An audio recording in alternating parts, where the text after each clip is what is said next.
Hello everyone, this is Grace from the Roselle Public Library. Today I will be reading Chapter 25 of Pinocchio by Carlo Collodi. Chapter 25. Pinocchio promises the fairy to be good and studious, for he is quite sick of being a puppet and wishes to become an exemplary boy.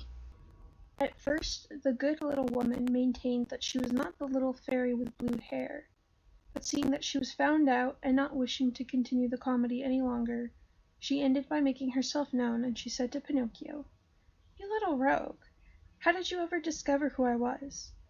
"It was my great affection for you that told me." "Do you remember? You left me a child, and now that you have found me again, I am a woman almost old enough to be your mamma." "I am delighted at that, for now instead of calling you little sister, I will call you mamma. I have wished for so long to have a mamma like other boys. But how did you manage to grow so fast?" "That is a secret." "Teach it to me, for I should also like to grow. Don't you see? I always remain no bigger than a ninepin." "But you cannot grow," replied the fairy. "Why?" "Because puppets never grow. They are born puppets, live puppets, and die puppets." "Oh, I am sick of being a puppet," cried Pinocchio, giving himself a slap.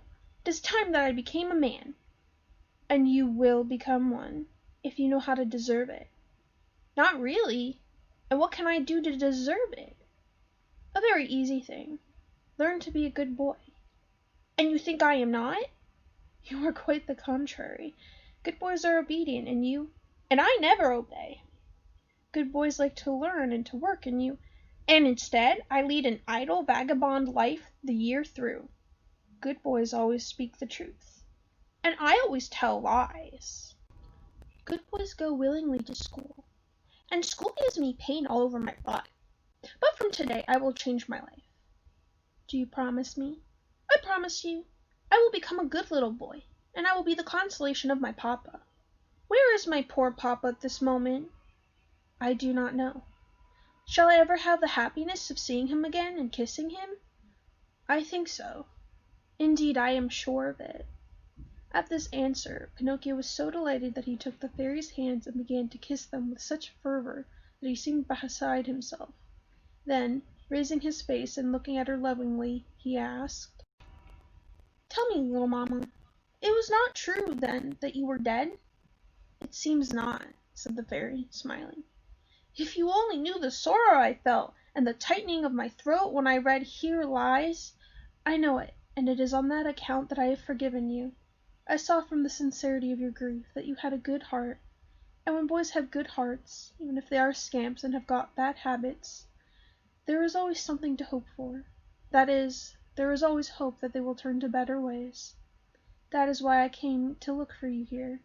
I will be your mamma." "Oh, how delightful!" shouted Pinocchio, jumping for joy. "You must obey me and do everything that I bid you." "Willingly, willingly, willingly!" "Tomorrow," rejoined the fairy, "you will begin to go to school." Pinocchio became at once a little less joyful.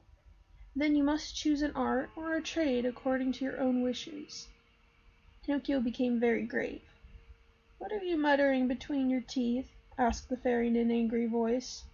"I was saying," moaned the puppet in a low voice, "that it seemed to me too late to go to school now." "No, sir. Keep in mind that it is never too late to learn and to instruct ourselves."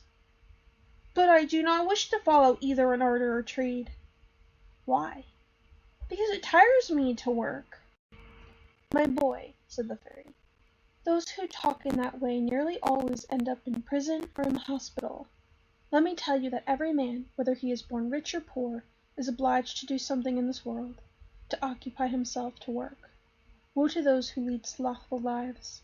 Sloth is a dreadful illness, and must be cured at once, in childhood. If not, when we are old, it can never be cured."